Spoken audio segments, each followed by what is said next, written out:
Винаги съм знаел, че искам да стана художник, че мога да бъда художник. Винаги съм знаел и още нещо, че един артист трябва да може да прави връзки между различните изкуства, да нарушава непрекъснато границите между тях, между живописта, театъра, поезията, киното. Защото там в новите територии на духа, където няма ясно очертани граници, ще се раждат и новите форми на изкуствата на бъдещето. Художникът улавя невидимите нишки, които свързват нещата наоколо с небесните явления и създава свой различен нов свет. Ролята на създател изисква пълно отдаване, огромна енергия, обаче носи и невъобразимо щастие. Точно тогава артиста с лекота може да размества и променя пространството и времето.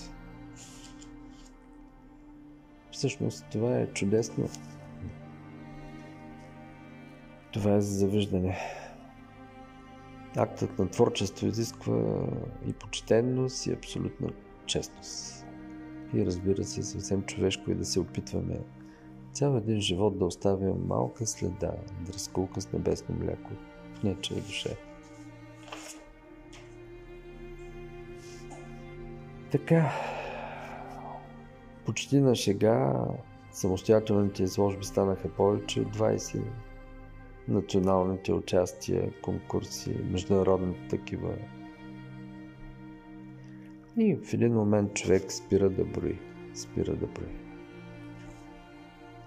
Самото правене на изкуство е свобода.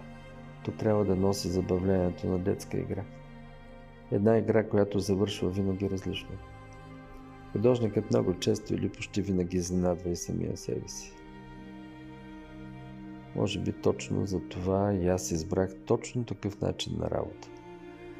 Когато живописта, която правя, изглежда сякаш сама се е случила, сама се е нарисувала. Тогава и аз разбирам, знам, вътрешно съм убеден, че съм свършил работата добре.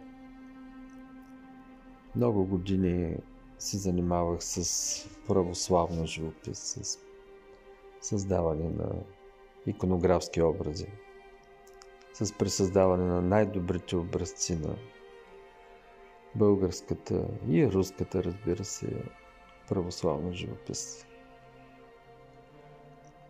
В последните 15 години обаче основната ми работа е свързана с абстрактното изкуство, с абстрактната живопис. Обичам да работя с натурални пигменти и свързватели. Това може би остана от класическата православна икона. Често се получават композиции в живописните платна и цветни хармонии, които ме занадват. Обичам да използвам силуети на ангели и богородици, на древни артефакти и структури. На артефакти от неолита, още по-стари, пещерните рисунки. Често използвам и текст, и ключови думи в своите картини, защото винаги съм търсил синтез между образите и словото. Изкушен съм от писането. А работата, която виждате да се случва пред вас, пред очите ви в това кратко филмче, е част от новия ми последен проект, който се нарича Топло сиво. Един проект, с който си поставям различни, важни за мен въпроси. Въпроси за минимализма, за монохромията, за пътя от рисунката към абстрактните, от конкретните изображения към архетипите и символите. Такива неща ме занимават в последните години. И разбира се, въпроси за думите, за значещите думи.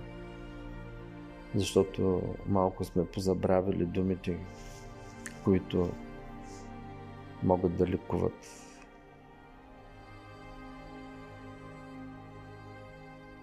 Забравили сме и за тишината зад думите. За тишината, която винаги има зад многото цвят.